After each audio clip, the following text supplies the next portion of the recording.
Beautiful, Mrs. Do Carpenter. It's our Saturday morning live show. We're keeping these going. We've been super busy this spring, just getting stuff going. You know, our infrastructure. We just finished the fencing around our orchard yesterday. And you got a water pipe into it. Yeah, we got a water hydrant into it. That was the big ordeal. And but we're up here in the Rocky Mountains. It's weird. Like today is a high of 54, and so we hadn't run the rocket stove for like a week or two maybe, and now all of a sudden I had to turn it back on, and all I have is wet wood. So I just sliced some rounds off of our wet wood, and I go to split them last night, and it's everything I can do to split it. I have to actually use a wedge in a maul to get these things split because they're wet. Yeah. And it just doesn't matter. The rocket stove burns it, and I'm wondering if I really have realized what I created here. You know, I mean, it's a big deal, and I think as we do more and gain more followers on our Patreon and stuff, there's a chance one day I might realize how cool this thing is. I don't know. It's just weird because like you hit these logs with an axe, and it's just water. Well, and you know this, the real solid, when you go to hit a stump, and it's just that real solid sound, like boom, not a split. That's what he was doing last night. Yeah. It was just, I'm like, that's a hard piece. Oh. So, yeah, it was seriously wet. Look. Here. I'll hit just one. Throw it over your shoulder. Yeah, they're heavy. And pick that up. I'm gonna hit it with an axe. I'm gonna turn the camera for you guys a little. I'm just gonna show them because these are I have like 5 of these rounds, and I burned one round. One of these rounds had burned all yesterday evening and all last night. And it's still burning right now. Yeah, and yes, just so you guys know, Darwin is chopping wood in a house. Yes. Yeah, well. Okay. So I'm gonna put the axe into this. Do you guys hear that? Nothing. Here, watch. So look at you see the moisture on the side of the axe coming out of the wood? It's like, it just dripped off. Sure did. Did you see that? Man, that's heavy. I think you should stand here and hold it for a little longer. I'm not sure anyone was able to see that. I love when he holds heavy stuff. But I take to get those rounds split in half, and then I can split them with an axe after I get them split in half, and then I just split them into pieces like this, and they're super wet. Doesn't matter. I just throw them in the stove, put a fire starter in front of them. They light up. It's the way the stove is designed with that little air vent at the bottom. It just puts air right on it where it needs to be on the fire, like a forge. And so it takes them a while when they're wet like this to get lit up, but once it gets lit up and once it gets warm, it's burning about 1900 degrees in the back of the stove because of the Aircrete insulation around it. And it starts rocketing and it just does its thing, and I just think it's so crazy that it burns wet wood like this. I mean, these logs that I cut rounds off of with the chainsaw have just been sitting out in the rain and everything, and they're full of water. It seems like you're in awe. I kind of am, because I was like, crap. We ran out of dry wood, and what I had been doing was burning half wet and half dry. And I thought, well, maybe that's why it's burning, because I have some dry in there to burn with it. But no, it doesn't matter. Does it take longer to get going with wet wood? It takes a little longer to get going. Maybe twice as long for the stove to like heat up to full temperature. But man, once it's heated up, should we show them the fire inside? Yeah, let's do. Let's do it. I'm gonna move this. The thing is, there's so much moisture in there that the glass gets kind of. Oh, there's your knee. Oh, my knee.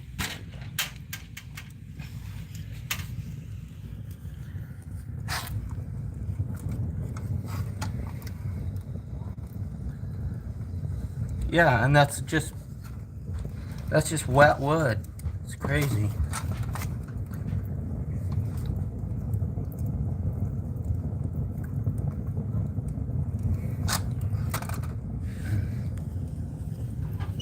And look at where I have the damper, guys. It's completely, it's completely shut off, but it's not a perfectly sealed door, so it has just enough air to go in, and I can burn it slow, so like literally it'll burn for, and I'll still have coals 3 hours later, because wet wood burns a lot slower. But I hit the button and turned it off when I was putting the phone back up. Sorry, you guys. All right, want to answer some? Yeah, let's see. Hopefully, there's some questions. Let's see who's on. All right, Kenny Bean says, "Hey, Midgate Farm Home says, good morning, friend." Kenny Bean says, "Looks awesome." It looks like, I guess there's only 3. Oh, well, that's cool. Well, yeah. Okay, we're still on. I was so worried after I hit that button when I was putting it back in. Well, there's just 3 that commented. There's like 21 on. Awesome. So, anyways, we're just kind of keeping these lives going. We haven't been putting out a whole ton of material because we're getting ready to start putting Aircrete in the walls. One thing I did want to talk about was my new and improved and revised Aircrete wall panel mix design and whatnot. It's no longer just a 1-page recipe. It's like a 25-page little booklet. It explains every ingredient and why it's in there, and what it does, and different substitutes that you can use, and different configurations, and how to do the perfect mix so that you'll never ever get a collapse. And it has to do with your water and doing. The new one is available on Etsy right now. Yeah, and it has to do with your water essentially, you know. And I explain how to do test strips with it and make sure that it leans more toward the alkaline side of things instead of acidic side of things, because acid is not Portland cement's friend. It retards it setting up and everything. And then also you want your bubbles to be super strong and to hold up, and the way to achieve that is to use soft water. And I give ideas in there about what you can do if you don't have a water softening system in your whole house, what you can do to soften the water. You can soften it with lime. Lime will encapsulate all of the hard water particles and make them not an issue. For anyone interested, we are planning on holding an Aircrete class. We've been talking about different dates, and right now we're looking at maybe the end of June or early July, but most likely the end of June. Yeah. If anyone is interested in coming to an Aircrete class where we're putting it in walls, let us know. You can email us at honeydocarpenter1@gmail and let us know. We're still trying to decide on the price, but there's places you can just stay on the property if you're interested in coming, or there is hotels that you can book close by too. Yeah, if you're wanting to camp or whatever, you can just camp out on the property and we'll provide there. We just put in another water hydrant in, a kind of a grassy area where tents can be set up and whatnot. And we can also, we have a couple of fire pits and stuff that will be available for that as well. But we're trying to get as much infrastructure in as we can to facilitate these things. And so that's part of the reason why we were putting in hydrants and stuff off of our water line. And so I'm hoping that I'll get some people up here, because it's not going to be just about Aircrete only. We're going to have a day or two where we'll do a lot of show and tell, and you'll get to see dual stage solar pumping, up 1,600 foot up a mountain. That's something that I created, and it was somebody else's brainchild. They wanted to do it because they had a property that had been without water for a quarter century, for 24 years, and there was obviously different infrastructures up there where people had tried to solve the problem with routing water from springs and whatnot that were seasonal, and I mean, it was not the best situation. And so on that property they had a dry hole up at the top that was 900 feet deep, and that's not where I would have advised that they drill a hole. However, they were able to drill a hole at the bottom of the property and get water, and it was 300 foot static water level. And so that, with the rise in elevation all the way to the top, it took a dual stage pumping system using solar. If you're if you're on the grid, you could have done it all the way up with one pump, one 5 horsepower pump. But using solar power, you're a little more limited and whatnot. But it's kind of cool. We're able to get water pumped all the way to the top, 5 gallons a minute. I buried a cistern up there and created a retaining wall system so that it could be put in the ground. I developed a spring up there for them and did 2 terraced ponds so that they'd have irrigation for their gardens and whatnot. And we just got through cutting out some garden beds for them on a hillside and terracing those out for them. And so we've been busy doing a lot, and so there will be a lot to show. Yeah, there will be a lot of different types of show and tell. So, I mean, to do something like this takes a very inventive nature to just come up into the mountains in a remote area on a raw piece of land and develop it.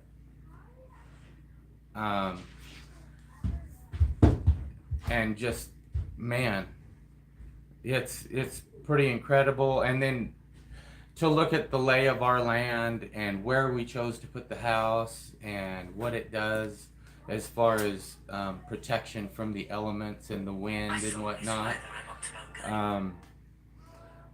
There's just a lot to talk about our homestead and about other people's homesteads that we helped, develop since we've been up here. And so it's going to be a lot of good information for anyone who ever, wanted to consider doing something like this or building a cabin on a piece of property. Whatnot. Kenny Bean says, yeah, I can't wait to see the walls. I got to get to the 40-foot Connex done on the outside. Oh, wow. Yeah. Clay says, I haven't watched in a while. Where do you live? Oh, we live up in North Idaho now. In the mountains, yeah. Yeah, in the Panhandle, up in the Rocket. Well, I think it's actually called the Bitterroot Mountains, right up Highway 12 from us. It was one of the most aggressive road projects that ever taken on, by any presidential administration, and they were wondering if they were ever, even going to build a road through here. Yeah. Because it was so rugged. Kenny says, that sounds pretty cool. It does sound pretty cool, Kenny. Maybe you should think of dropping by and saying hi. All right. Is there anything else you want to talk about before we go? Or do you guys have any questions? That was the last one. Nothing new yet. All right. You hear our chicken, our rooster I do, crowing yeah. out there. It's been a huge adventure for Mrs. Honeydew and I. And really the whole reason we came up here is because we were living in a rental house in a suburb of Idaho Falls, and they wouldn't let us put a rocket stove in our house. Yeah. And we needed to be able to live with the rocket stove. I never knew it would come to this, and that we would get caught, by weather and the snow and be living in a house that was uninsulated, and that the rocket stove would save us like it did. I never knew it would come to that, but I'm kind of glad it did, because we've got to put this thing right through its paces and learn a lot about it, as far as, we were a little unprepared. There were a lot of hardships up here we were unprepared for. Yeah. And one of the main things that helped us get through was the rocket stove, because it was a huge blessing. It'll burn wet wood. It'll do whatever it needs to do. So Kenny Bean says, yeah, the nieces and nephews have been saying to stop by too. Well, you should listen to them and maybe bring one or two. Beaver Creek Farm Life says Patreon. Yes, click our Patreon link and help support Darwin's new inventions by, signing up for $5 a month. There's different tiers, so that if you want to do it differently, you can choose there.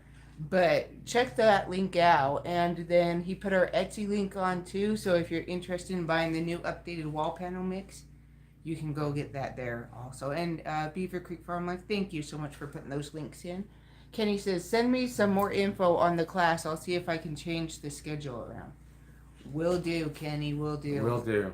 And Beaver Creek Farm Life put Koji on too. Koji is an amazing new platform that we can put big things on, like the book, and not have any issues. With Etsy, we had to try and downsize it and zip folder and everything, but Koji is an amazing new platform. You can check it out. You can get everything on Koji that is on Etsy, which is awesome. And Beaver Creek Farm Life, he put our email on there too. You're so awesome. Thank you for doing that. All right. Anything else you want to say? No, I think we're good. All right. Unless you want to go out and show them your tulip garden. Do you guys want to see our tulips? Well, they're Darwin tulips. All right. Want to get the door? Yeah. Hey. There's our chickens. You guys see the chickens? Over here are our tulips. There's our house. It's not done yet. Okay. You see the tulips? And you see our chickens. They're coming out to say hi too.